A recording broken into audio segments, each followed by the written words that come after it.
thank you both for doing this from Athens, Georgia, the home of REM. B-52s, were they Athens, Georgia, I think? Music people? No, I'm not sure. You asked the wrong people. What reality TV stars from here? Yes, that's probably what we would know. What Real Housewife? That I can't tell you, but I can tell you old people music. So anyway, thank you both for doing this. The You Up podcast is growing and growing and growing. And is that what brings you there to Athens, Georgia? Well, we're here on the Pizza Hut struggle bus. And I mean, Athens is gorgeous. It's like a college town. It's like, it is the quintessential college. Where you walk around, you're like, this is where I would want to go to school. Everyone's wearing, Georgia colors and, they have the pride, and all that stuff. And we are here because, I think what our podcast deals in is, the luxury issue of dating and relationships, the conversation that surrounds dating and relationships, the commiseration. And it's, the idea that, there are people out there where dating's the hardest part in their lives and it's a lonely sport. As much as it is a social thing, you're doing it alone. You're not sure if one person's experience is like yours. And, again, like, to not be, hokey, but to bring it back to like Pizza Hut, you sit with your friends around a pizza and you talk about the date you had last night. You talk about the good dates, the bad dates, the hope for the future, the crappy time you had, and the weird times you had back at someone's place. You go, I don't know, that person had a tarantula. I don't know why. Yeah. And I mean, also just like on this, the whole point of the struggle bus here is like, again, it's a luxury issue. You have finals week, which seems like a huge deal when you're in college, but they're letting you relax. They're letting you put your brain on a shelf, which we like to say we do with our show, and coming in and just relaxing and having fun with something that could be a serious topic, something that could feel really heavy. So while the struggle is real, you're helping to fix that reality. That's what I'm hearing. Yes. It's all about feeling you're not alone. You're gonna, that other people have the same or similar issues to you. And, admitting dating isn't easy. I think like with dating and relationships, like we always see the finished product. You see the Instagram posts of holding hands with the significant other. Our story wedding website. Exactly. We get the ending. Very rarely do you get the ebbs and flows of what gets you to that Instagram post, that gets you to the Our Story page of the wedding website, that gets you to the speeches at the rehearsal dinner where everyone's like, he told me she was the one. You're like, how many people did they tell was the one, like to get to this one, so it is, it is a struggle to kind of live in this 2022 reality where you're watching all the good and there's some off nights too. Well, to quote another old person music artist that neither of you are interested, Motorhead had a lyric, the catch is better than the chase. I'm sorry, the chase is better than the catch. I can't believe I just messed that one up. So your podcast is about the wonderful chase. It's about all about the chase. Yeah, absolutely. Well, Jordana, Long Island pride, you are. I learned about that from the New York Times article. I didn't realize, like, hey, cool people from Roslyn. Okay, there you go. Jared, you performed in my hometown of Long Beach like a month ago at that weird beach house venue. Do you have roots, or you just got conned to come out here by Ryan? I was happy to go to Long Beach. I my in-laws there. Really? Yeah. Remember they came out to your Long Beach show. Oh my God. Yeah. And it was in this bar and it was like decorated like it was like a Christmas tree, the whole place. And it was a fun time. Like, that whole town, Long Beach, especially is like, it's like a party beach town that you can't believe exists that close to New York City. Yeah.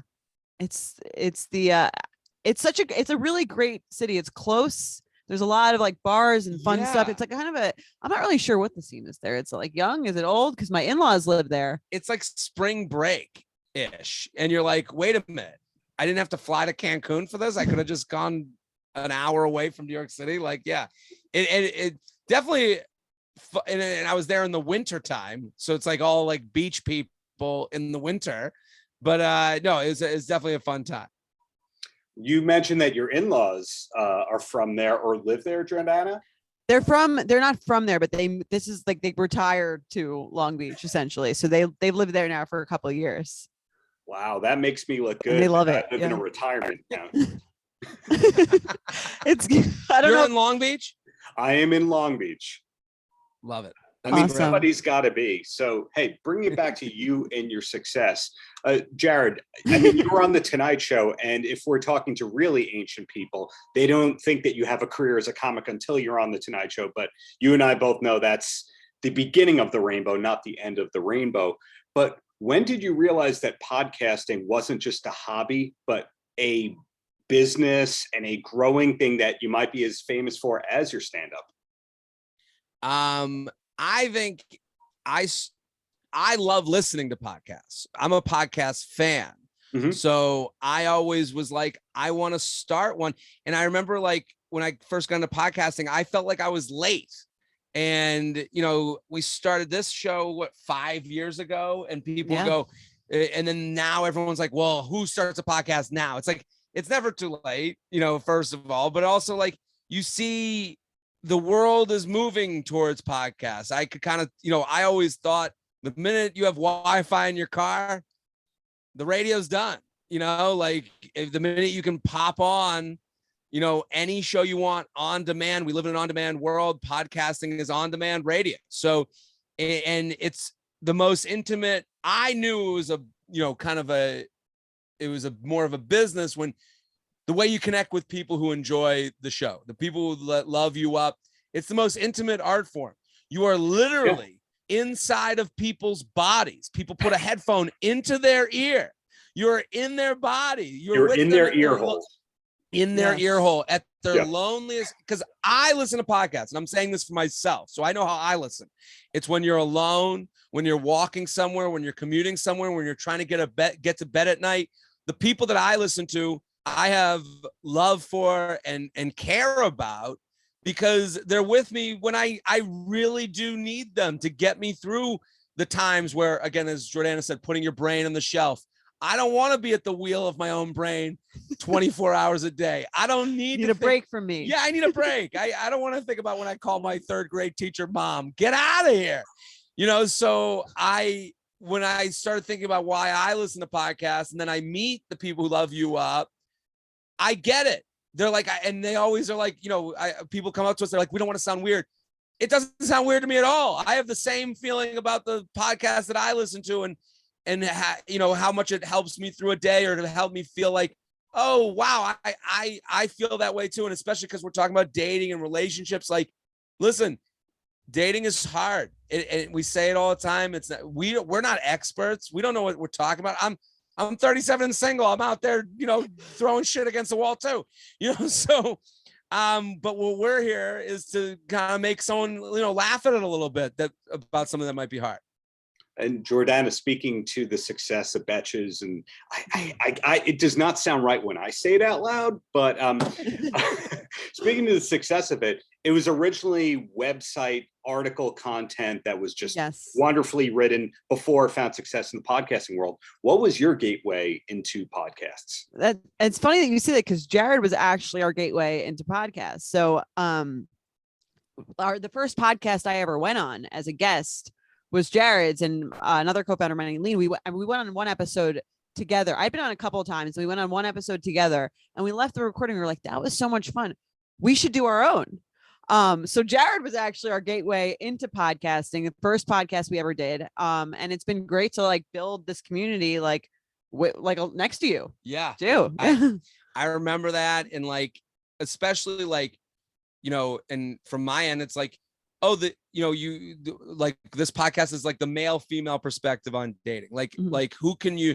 That was our pitch. Yeah. And then when we talked about like starting you up, it was like, okay, what will give people, you know, where can these conversations that are kind of uncomfortable? Like if you talk about it with like a guy friend of yours, it's like, you know, it can come off. It's just icky topics. We're talking about sex, dating, relationships. So it's like, okay, we can have the conversation that maybe you and your girlfriend or boyfriend would feel uncomfortable having. And it's like the podcast, I mean, there's that meme of the person sitting next to the billboard, and it's like the billboard is like everyone having fun and they're just sitting there. And it's like what it feels like to listen to a podcast. Like, yeah, you're in the room during a fun conversation that no one's getting, it's not like you're not worried about a fight breaking out, Exactly. And for Betches, I mean, this was also just like a natural platform for us to get into, because we're all about having like conversations about heavy things and making them lighter and speaking to women the way that they speak to each other. So this platform has just been like huge for us. And like Jared said, like it really allows you to have like a real intimate conversation and really get into a topic in a way that social media or even a blog really can't, because you can't get tone from any of those things. Right. Something that was just said is absolutely fantastic that I don't know if you picked up on how fantastic it is. So here we go.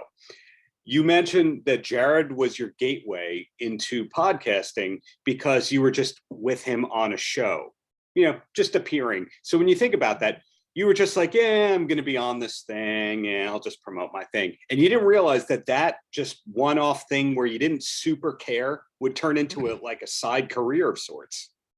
Yeah, that's kind of the incredible thing about you weren't trying to like create this empire of sorts. It was just like, yeah, it's something I'm going to do from 1 to 2, and then it turns into a career of sorts. Yeah. I mean, we did have Betches from like 2011. Like we had always been like in, again, like the website, social media space, but that really was like dipping our toe into it. And you're right. Yeah. It's very like happenstance that we like happened to go on that in the right time in the Betches lifespan. And I remember we were recording at the same studio that you recorded at, because it was neat. And then eventually we were like, this is a great platform. This makes so much sense for our business. Let's make our own podcast studio in our office. And now we have an amazing one. It's got video, it's got everything. It's unbelievable. The studio at Betches is unbelievable. And then what you're saying is true. Like I remember thinking like, oh, this will be like my own way of speaking directly to people about shows that I'll do. Right. Like I was like, I'll get to tell them about my stand-up shows, and that's going to be it. And then, like you said, like, talk about the Tonight Show. The reason the Tonight Show happened is a podcast listener, like, started those wheels moving, came to a show, brought their friend who works at, NBC, like, and gets kind of the wheels turning on that. And it's like, it is, again, the amazing thing, and what you're kind of saying, and, is like, we have fun doing it. You're doing something that's fun. You think of it, we like having this conversation. We like talking about dating and relationships. And then all of a sudden you're like, oh, we're talking about it in front of a lot of people, like, now there's a lot of interested ears, and that's really cool. But let's be honest, you have an uncle or a cousin somewhere that thought you were doing nothing with your life until you were on the Tonight Show. I have uncles and cousins that still don't think I'm doing it. They're like, what, an internet?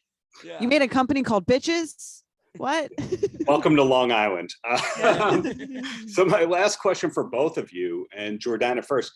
My wife and I, every time we start a new TV show, we wind up finishing in like 3-4 days, and we go, oh, what's next? So I like to ask people who know what they're talking about, what show do we watch next? Can both of you give me a recommendation?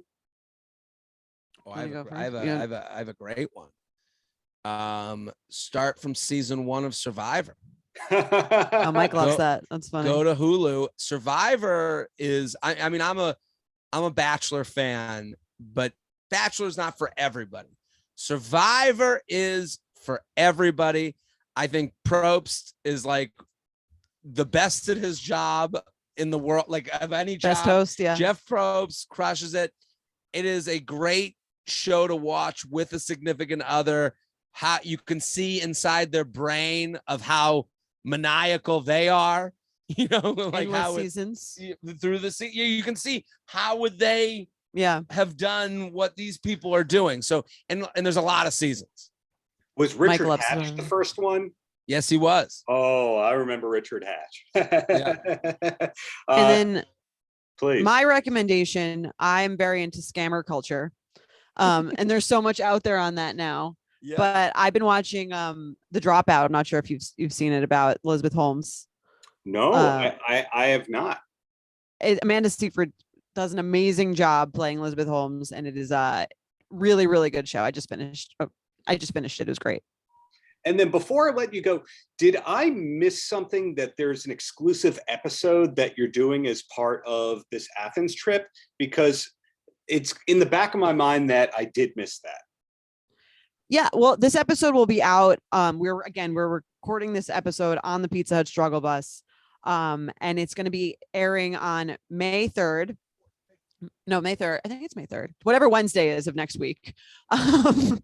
It's going to be airing then, and listeners can hear all about our experience on the Struggle Bus. Yeah. And it's been a blast. I mean, look, this thing is... They know what they're doing here at Pizza Hut. Yeah, they know what they're doing. It is drenched in nostalgia. You have that thing where you walk. I mean, going to Pizza feels Hut, like home. It feels like home. It really does. Like even just seeing the logo, I'm like, and like the cups, like we're looking at these cups, and you're like, this is my childhood. I remember it. Yeah. Right. You remember these cups and stuff, and just having a pizza with friends. So it felt like I walked back into that reality. The red cups, they bring back memories. The Pizza Hut buffet, I haven't seen one of those in a long time. Yeah. Do those still exist? I don't know, I'm but not I do sure. remember the Pizza Hut buffet. If not, can we start a petition as part Let's of bring the it back. Up Show? We're bringing it back. Yes. Well, thank you both for your time, and really looking forward to what's to come from both of you, podcasts and beyond. Thank you so Thank much. you. Really This was appreciate great. you. Paltrocast.